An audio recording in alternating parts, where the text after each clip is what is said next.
Things change drastically in college football. So a couple of weeks ago, we were thinking that the Pac-12 power structure resided in LA, and then USC loses to Stanford, and we thought maybe otherwise, especially with UCLA barely surviving BYU. Then we jump ahead another week, and both teams out of LA looking very dominant in the desert, with SC just wiping the floor with Arizona State, and UCLA taking care of business and pretty much doing the same at Arizona. Bringing in Matt Lozano of LA Sports Hub to talk up the Pac-12, possibly the best conference in college football. That may be a debate for another day. Matt, thanks so much for joining us. Your impressions of what USC and UCLA accomplished last weekend? Well, first of all, as a SC fan, I guess it was great to see a big win out of game going into a bye week, especially with, Mark, you should have seen it here after that Stanford game. I was there at the game, and the stands were filled with people. Oh, Sark's got to get fired. Oh, Wilcox can't be a defensive coordinator. Oh, the sky's falling. You know, the typical USC reaction to loss. We're not used to a ton of them. This is a big win for the program, period, to go out and get such a big win going into the bye week. They look good, obviously. Offensively, that's exactly what we've kind of been coming to expect out of USC. You saw all sorts of weapons. We finally got to see Adoree Jackson really get his turn to shine. He only had like 5 or 6 touches, but he showed you just how explosive he could be with just a few touches in that football game. Juju Smith looked excellent. Cody Kessler really played very well. I can only think of a couple of negative plays all night out of USC. And then UCLA, for that being such a big game, game day being there for ESPN, Arizona getting Scooby Wright back, and for UCLA to just come in and blow the doors off of Arizona was just really impressive to me. I'll be the first to say it, Mark. You and I did this show for the preseason, our expectations for the year. I had UCLA 5th in the Pac-12 South. I wasn't sure Josh Rosen could do it. Not period, but just not as early as he has so far. And right now, that kid looks unbelievably impressive. He stays composed in the pocket no matter what's going on around him. And for UCLA to just come in, no Miles Jack, Eddie Vanderdosk getting hurt on defense, and to just come in and just wipe the floor with Arizona really was impressive.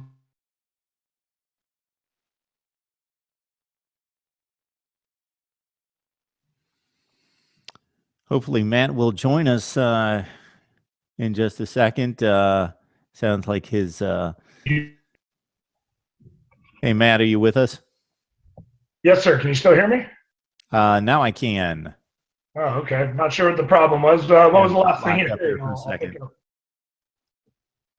was the last thing you heard? I'll pick up where I left off. Scooby Wright back in the game. Oh, okay.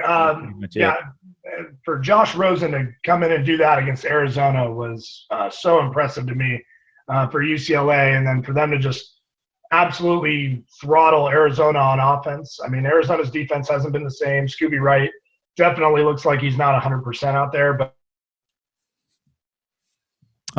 more issues here, unfortunately. USC crushes Arizona State. UCLA crushes Arizona. My take on it. Hey, Matt, you with us? Yes, sir. Okay. Sorry, I don't know what's going on. I got the direct connection in, so. Okay. Yeah, Utah, though, looked also incredibly impressive, Mark. Don't know if you got to see that game. But Utah wiped the floor with Oregon in Autzen Stadium. And UCLA, to me, they're the biggest surprise in the Pac-12 to me. They look unbelievable so far this season. So really like the Bruins, what I've seen right now. If I had to pick somebody to win the Pac-12 South, I'd be going with UCLA at this point. Yeah, Matt, my quick take on this would be that USC comes off of a drubbing of sorts against Stanford. And when I say that, obviously the game was close, but defensively, they just, against an offense that we don't consider to be an explosive offense, obviously giving up the 41 points at home, not a good showing, but then they turn around and completely annihilate Arizona State, completely outclass them. Now we're going to see down the road how good the Sun Devils are. Of course, they didn't show up against Texas A&M either. So maybe they were overhyped coming into this season as well. Arizona's defense is horrible. It always has been. I know Rich Rod has done an exceptional job there, getting them to a point of winning a division championship last year, and I still scratch my head as to how that happened.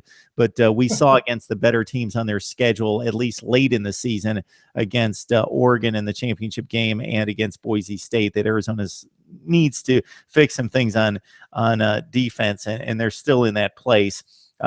I picked UCLA to go to the college football playoff. Before I pat myself on the back, there are so many games to be played that that prediction means nothing at this point, but they got past the first big Pac-12 hurdle. And then you mentioned Utah putting up, I don't even know where it ended. I know it was 62-13 at one point. That might have been the final. And I did not see that game. I was really locked in on the other two Pac-12 games, and that got away so quickly from Oregon that it wasn't worth going to. But I saw that Utah seemed to have pulled out every stop in the book in terms of trick plays, the fake punt returner when they went with the guy on the other side of the field. They did everything to win this game and make a statement. And regardless of how they won it, man, when you win a game by 50 points in Eugene, that's crazy good. And if we take the names off the teams and just say this is the resume, and you say you beat Michigan, you beat a game Utah State team, and you annihilated Fresno State, and then you annihilated Oregon on the road, I think Utah has a claim for number one in the country, certainly in the top 5 at this point. Ton of more games to be played. All right, Matt, we'll hit you up with what we've got coming this weekend in the Pac-12, because, again, there are two very important games when you see Arizona going to Stanford. The Cardinal rebounding off the Northwestern loss, look like a completely different team, cranked up the offense in the second half with Christian McCaffrey, 206 yards against Oregon State. They host Arizona, and despite my disparaging comments about the Wildcats, still overall quality football team, probably one of the top 25 to 30 teams in the country. So a tough road assignment for the Wildcats going to Stanford. Yeah, actually, that's to me one of the most intriguing games this next coming weekend, Mark, because really I'm at the point where I don't know what to make of the Stanford Cardinal. We saw how they played against USC, but then I was totally off on them when I watched them lose to Northwestern. So at this point right now, I would say Stanford looked like they could be the team that's going to come out of the North. So that would be a very interesting game, to say the least. We saw what they did to Oregon State back on, I believe it was Thursday night. So with a little extra rest, it'll be interesting to see how Stanford comes at Arizona. Obviously, they had a tough time stopping Paul Perkins from UCLA. So I would imagine Stanford has the advantage big time in their run game this weekend. That's definitely a game to look out for. Yeah, basically my thoughts are that if Arizona got pushed around by UCLA, and what I saw out of the Wildcats defense is what you typically see out of them, they just don't have the mass up front to deal with a physical offensive line, and then they don't have the type of game changers outside of Scooby Wright, and I'm probably discounting a few other really good athletes and good players that will make it to the next level on that defense. But overall, they get pushed around and they miss a ton of tackles and blow coverages against good teams. And Stanford's not the type team to blow anyone out. Typically, that's a pretty good team. So I don't know that Stanford's going to push this to where it gets out of hand, but I don't know what the line is. But I would love Stanford unless it's fairly high, because I just think Arizona, unless they show me more fight, they go on the road, they face an even more physical running game in Stanford. It's going to be difficult for the Wildcats to win this game. All right, we got Arizona State taking on UCLA. I got to think that Arizona State's better than what they showed last week. It's kind of a similar deal where they get blasted at home against a marquee team. Now they've got to go on the road and show us some fight. The next week, UCLA coming off the just enormous win. They couldn't have looked more impressive, except they gave up a ton of rushing yardage in that game. So Arizona played from behind pretty early in that game. Otherwise, when they had the read option going, and they probably should have stayed with it, especially after Solomon got hurt, they racked up like 320 rushing yards against UCLA. So that could be a sore spot there. I don't know that Arizona State has enough of a running game to take advantage of that. So your thoughts about the Sun Devils and the Bruins at the Rose Bowl? I think you hit the nail on the head, Mark. The running game is going to be interesting, and not so much from Arizona State's perspective, but for UCLA. Look, we know Paul Perkins is really good. They just ran all over Arizona. But Arizona State, even in getting blown out to SC this weekend, I don't believe – let's see, I'm looking at it now. They gave up 76 total yards on the ground to SC. So they really, stifled SC's running game. It was all Cody Kessler.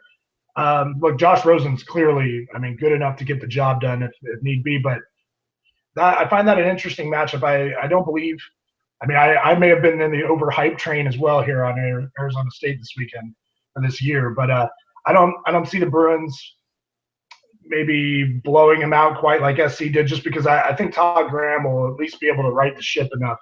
I can't see him getting smoked twice that badly back-to-back weeks. But UCLA definitely, I would expect them to win the game. They've been really impressive, like I said, this year. And Arizona State, really, to me, the biggest disappointment with them this year is Mike Bercovici. I really thought that there was going to be maybe an easier transition for him to come in and start this year, but really they haven't been very effective at all. They've been a turnover machine on offense, especially Mike Bercovici. So that'll be an interesting game. I would imagine UCLA winning that game, but Arizona State, I would definitely look for them to put up much more of a fight than they did against USC. Yeah, Matt, the Arizona State people I know were actually pleased that Taylor Kelly was moving on despite his success in Tempe, that they were very happy about Mike Bercovici taking over. He won games against Stanford and USC and put up huge numbers last season, but it just hasn't worked out for that team in regards to some of the playmakers that they lost on offense from last season. The one thing that college football tells us, Matt, and you alluded to this, if you just look at last week's performances and even over the last 2 or 3 weeks, Stanford's been playing well. They now host an Arizona team that was throttled by UCLA. That seems like a gimme. Same thing, Arizona State throttled by the 2 quality teams that they played this year, especially USC at home. Now they got to go to UCLA, a team that beat a comparable Arizona team with no issues, 42 points on the board at halftime. These would look like 2 slam dunks, but we know from college football that different teams are probably going to show up this week, and we could have 2 competitive games, if not one of these 2 being an upset. But yeah, to say the least, well, we call it overreaction Monday, right, Mark? So yep. 2 weeks ago, everyone was writing off Stanford coming into the USC game because they had lost to Northwestern and looked bad against UCF. Now we think they could win the Pac-12 North, and that Oregon's no good. So I definitely wouldn't expect to see more of the same beatdowns that we saw this past weekend. Definitely Arizona and Arizona State are better than what they showed in those games this past weekend, and I would imagine they'll play that way. But, like you said, we never know. College football has been throwing all kinds of crazy stuff at us so far this year. We saw the TCU game. I don't know if you got to watch that, but yep, that was another example of, we don't know what can happen on any given Saturday here. So I would imagine definitely Arizona and Arizona State show up looking much better than they did. And also, don't jump the ship on Oregon quite yet. Utah's a really good football team as well. And the Oregon Ducks are not going to go quietly. That's still going to be a tough game for both UCLA and USC. They both struggled with Oregon lately. So, yeah, don't count anybody out just yet in the Pac-12 for sure. I am right there with you, Matt. I heard a number of comments last week with some of these games going down to the wire that this has been the craziest season.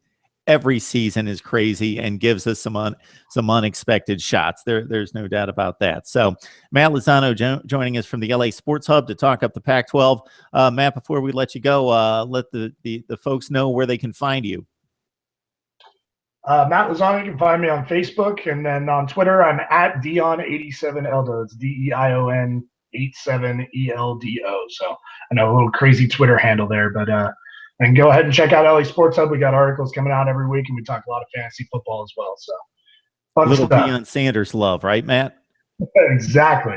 All right. Did he leave, I'm guessing, Florida State in 87? Where's the 87 come from? I think he was an 89 NFL draft pick, I believe. 87 was my number back in the playing days, Mark. So. All right. Big tight end. Yes, sir. Okay, good stuff. Matt Lozano from LA Sports Hub joining us to break down the Pac-12. Matt, thanks so much.